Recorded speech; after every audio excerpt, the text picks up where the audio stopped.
Hi, we're going to talk about existentialist ethics today, and I'll try to keep this relatively brief.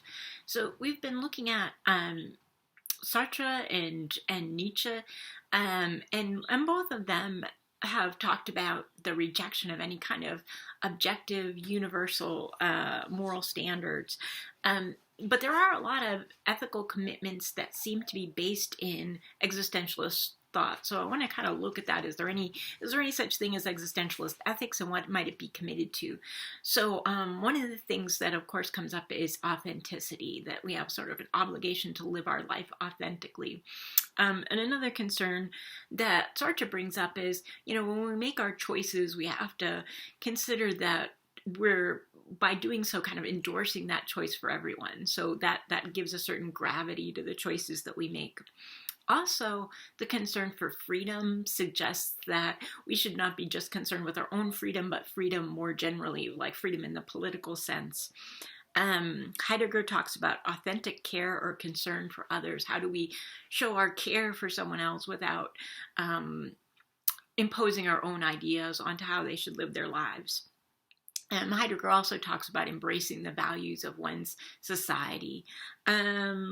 Merleau-Ponty, we'll see, of course, he talks a lot about embodiment, and one of the things that I think is important to his concept of embodiment is how it generates empathy for not just other human beings because we share similar physical characteristics to them, but also for other living things, and maybe just, in general to the rest of the physical world. With Simone de Beauvoir and some other existentialist thinkers, we can see how certain cases where a person is subordinated because of the group they belong to, whether on the basis of sex or religion or ethnicity or race, we can see that this limits their opportunities for transcendence. And so there's existential grounds for being finding problems with that way of discriminating against people in a society. And then too, in Martin Buber's thought, we find something that might sound like it echoes Kant, but it's really based in a very different kind of thought, which is that we shouldn't treat other people exclusively as objects, as mere means, that we have to sort of form relationships with them, and that's sort of like the basis of human experience.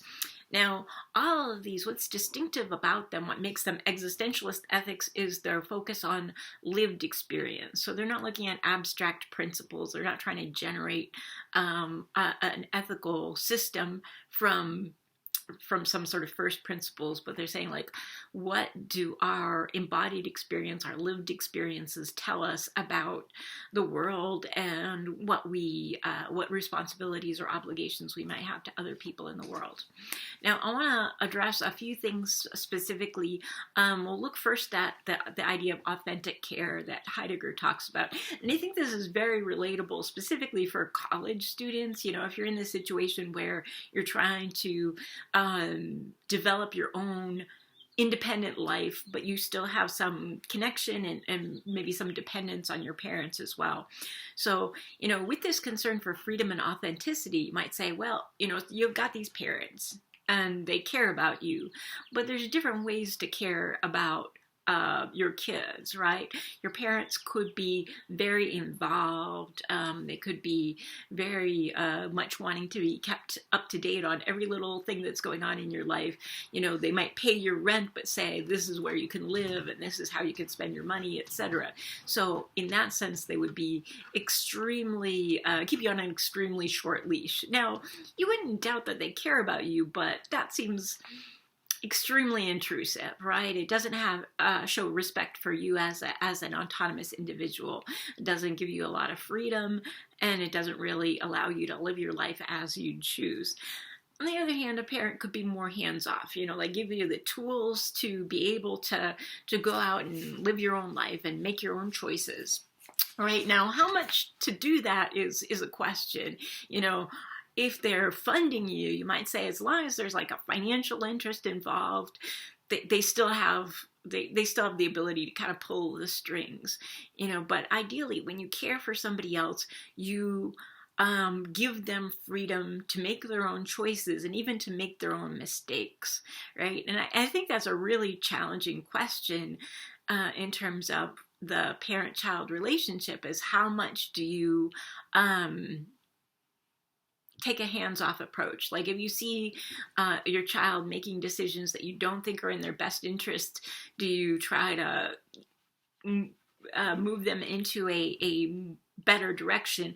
Also, too, do you bail them out? Like if they make bad choices and they fall on their face, is it better to allow them to deal with the consequences of that, or to step in and save the day? Now, I mean, I have to say I was kind of happy with my my situation with my dad, because when I went to college, he was totally broke, so I knew I couldn't rely on him to bail me out. And in a way that gave me a real sense of independence. It's like, there's nobody who's going to come in and save the day, so it's up to me now. But I think it relates not just to like the parent-child relationship, but to any situation where you're giving assistance or mentorship or any kind of money or any support to another person or another group. We saw in Nietzsche, he talked about how when we think about instances of charity and education, how often there's a desire for possession or control associated with that. So I think when you look at issues of like paternalism in law, colonialism, other situations where, maybe we're providing financial assistance, or the government is providing financial assistance to individuals, or through charity, it's like, what are the ways in which we can provide support and care for another person or another group of people in a way that is authentic, that respects their autonomy, their freedom, their authenticity, rather than trying to use this as an opportunity to impose control over that other individual or group. All right, I want to talk a little bit about empathy, and I think like here, Merleau-Ponty's very important. Now, like I said, he focuses a lot on what it is to be embodied, and part of that is that we relate to other people who are embodied in the way that we are, and there's a lot of focus in existential ethics in looking somebody in the eye. If you look at somebody's eyes, you recognize them as being a kind of an individual like you, with their own emotions, their capacity to feel pain. I mean, a lot of times when a person demonizes another person or another group of people, there's a certain dehumanization involved in that, of saying like they're less than fully human. But it's hard to maintain that fiction if you're actually looking at a person in the eyes, if you can actually see the pain on their face as a result of the actions that you're doing toward them. Now, when I read this stuff about Merleau-Ponty's philosophy, it makes me think of mirror neurons. Now, I don't want to make any definite claims about this, because there's still a lot of research and uncertainty about the significance of mirror neurons. But the idea behind it is that there are these neurons that were first discovered in, I'm not sure what, but some primate species, and they showed that there was activation in the brain of these primates when they observe another primate performing some sort of function. So they're basically mirroring what they're watching that other individual doing. And, human beings are supposed to have these mirror neurons as well. And one thing that's postulated is that might be the basis for empathy. When we see another person, we see the expression on their face, we see, say, perhaps them wincing in pain, then we feel it ourselves, or we kind of mirror it in our own minds. And Merleau-Ponty didn't have this. He was writing a long time before these discoveries, but he did observe in child development. He said, you look at a very young infant and they mirror their caregivers facial expressions and their actions and so forth like that. So that's how we learn to kind of relate to the world, is by echoing other people's movements. So we don't draw a sharp distinction between ourselves and other people. At least we know, or at least we have some insight into what it feels like to be them based on what it feels like to be us, right? And I think this is the basis for our kind of vicarious sensations, like vicarious embarrassment, or anger, or fear, etc. when we see somebody else responding to that. I think of like cringe comedy, like The Office or something like that. We clearly, when we see somebody in an embarrassing situation, a lot of us will feel a strong sense of vicarious embarrassment. And that's because we identify with this other embodied human being. We have this intercorporeality. I don't know if I pronounced that right. Intercorporeality. That we share certain physical characteristics.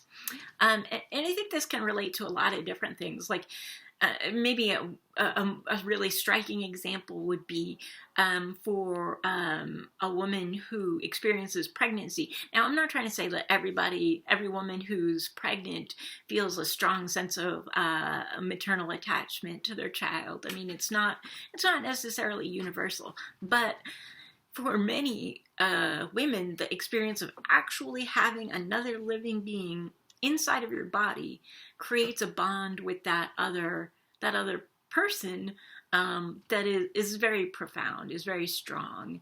And again, that's not to say like fathers don't love their kids, or that this can only come from this biological association, but that sense of holding another life, like literally within your body, is going to form a connection to that person, and form a desire to protect and care for that other person, like few other experiences can.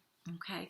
I think also for many people, this is the basis of vegetarianism or veganism. Like you relate to other species, non-human species, your fellow flesh, right? And say like, I don't want to hurt or cause pain to any other being that's capable of suffering, right?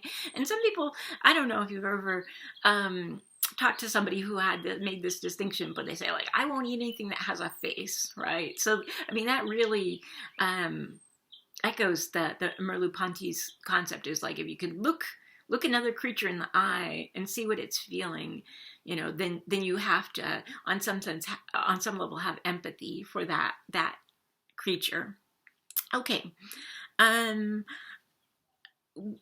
Buber also talks about our connection, but whereas Merleau-Ponty's is based on the physical, on the corporeal, the embodied, for Buber it's very spiritual. And in fact, he thinks the primary relationship to be concerned with is the relationship to God. But we'll get to that in a sec. So his writing is much more sort of mystical, and sometimes, poetic. So in any case, the underlying idea that Buber presents, particularly in I and Thou, is that there's two ways to relate to other beings, other objects, other people, other things. And there's the I-it relation, and there's the I-thou or I-you relation. So I-it, we relate to objects in terms of their usefulness to us, right? And we can relate to people that way as well. I mean, it's not necessarily wrong. Buber doesn't say that it's bad to do this. Like if you need a ride, someone gives you a ride, you're treating them as a means or as an object to help you satisfy your goals. Okay, and we have to do this just to get along in the world. We, go to a doctor, or we, take our car to a mechanic or whatever like that. So we're treating other people as instrumentals to our particular goals. But there's also the relation I-thou, okay, that we have, where we're seeing the other person not as an object, where we're the subject and they're the object that we're perceiving, but we're seeing them as another subject, as a subject-to-subject relationship. And I'm not just seeing the other person as a them or a he or a she, I'm seeing them as you, okay? So you have as much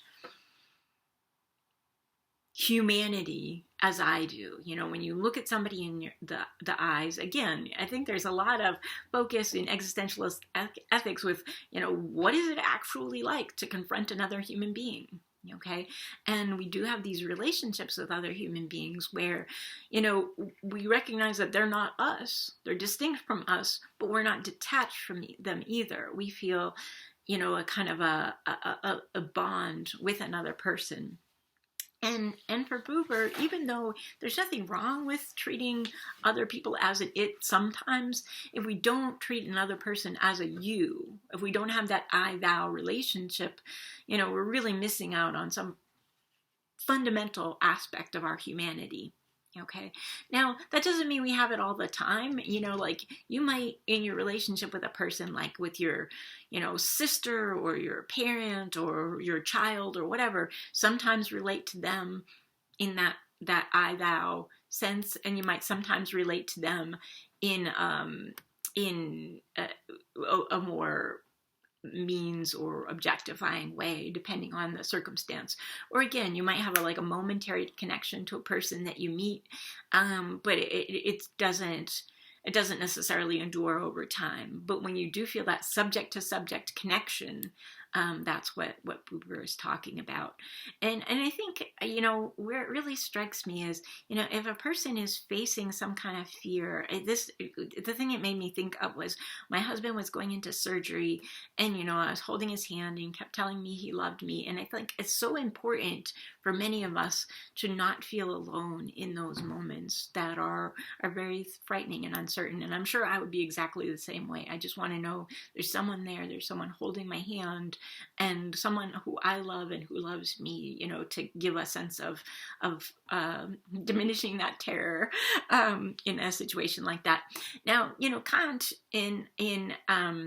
he talks about treating, in his groundwork of the metaphysics of morals, he talks about not treating people as a mere means, when he talks about the categorical imperative. But there, Kant is interested in our obligations to people as a basis of sort of like this abstract duty. So he might say, you can't you can't just be kind to others out of an emotional sense that to act morally, you're acting out of a sense of pure duty or responsibility. And I think for Buber, it's just the opposite. You're not respecting this person just in the abstract as just a human being. It is an intimate, personal connection. And for people who seek a relationship with God, that's the kind of connection that we're seeking. It's not a just abstract knowledge of what God is. It's a personal connection. So for Buber, and unlike Kant, it really is, it's all about feeling, emotion, intimacy, and personal connection. Okay. And then the last issue that I want to mention in relation to existentialist ethics is the idea of otherness, and particularly what we might call discrimination against a group of people. So in many societies, there are groups of people who are categorized and subordinated on the basis of their sex or their race or their ethnicity or other characteristics. Now, a few examples of that: Simone de Beauvoir, who we're going to be talking about next time, in The Second Sex, talks about the way that women are treated as historically as lesser beings. They're not fully human, and how treating women in this way diminishes their opportunity to live a free and authentic life. It diminishes their possibility for transcendence. Franz Fanon argued similarly about race. So in the United States, and he was writing in 1952. So, this was a particularly terrible time for racism in America. Not the worst, but things were still quite bad. And, talking about how living in a society that has that kind of pervasive racism affects those who are treated as inferior, what it is like to try to live your life under those kinds of limitations and constraints. Okay, and I think too, like Sartre, when he talks about anti-Semitism, he's looking at it from the perspective of the anti-Semite. Like, why does a person engage in anti-Semitism? And I think this applies just as much to racism and sexism as well. Is, a person wants to feel superior to somebody. So by demonizing the Jewish people, the anti-Semite feels superior. And Simone de Beauvoir makes similar comments about women as well. Like if someone is very insecure in their masculinity or insecure in their place in society, looking down at women can be a way to feel superior, to feel better about themselves. So I think from the perspective of existentialist ethics, it's not just that this kind of oppressive attitude towards some group that's othered, that's treated as other. It harms certainly those who are othered in this way, but it also is harmful to the person who is doing the othering. It causes them to view themselves inauthentically, right? And sometimes I think about that, about sexism. If you look at human history, treating women as less than fully human has been kind of like the norm until relatively recently. And I always wonder about that. It's like, how can you grow up with, how can a boy grow up with sisters, grow up around women and not recognize their humanity? I mean, again, just going back to Merleau-Ponty, if you have that day-to-day interaction, how can you fail to see that this is a person who has the same capabilities, the same hopes, the same emotional range that you have, So again, that's something that we're going to look at when we look at that introduction to the second sex next time. All right.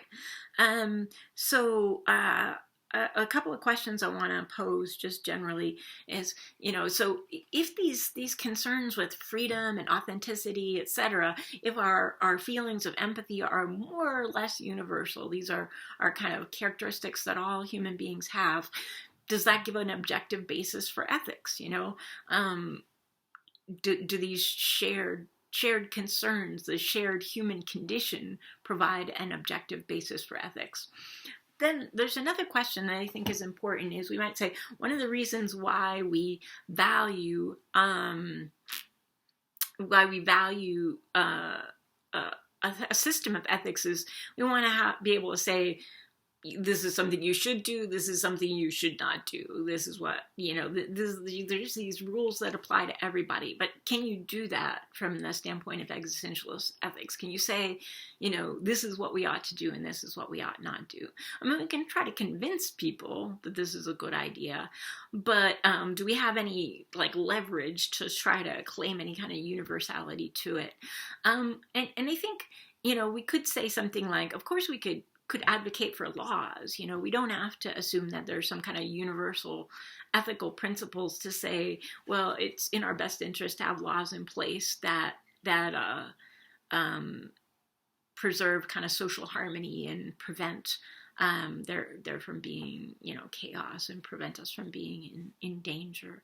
But then, the further step is how do you convince somebody else this is right and this is wrong? But I think you could say well, even now where there are many systems of supposedly objective ethics around, we still have that problem of trying to convince people well, this is what you should pursue, this is what's right. And the last question is can we get rid of a systematic objective ethics? Can we live with a non-systematic ethics that is personal, situational, and based on empathy rather than absolute principles? Are we losing anything important in terms of ethics and moral philosophy by taking this approach instead? So those are some things I want you to think about. We'll get a chance to talk about them in the discussion this week. Thank you.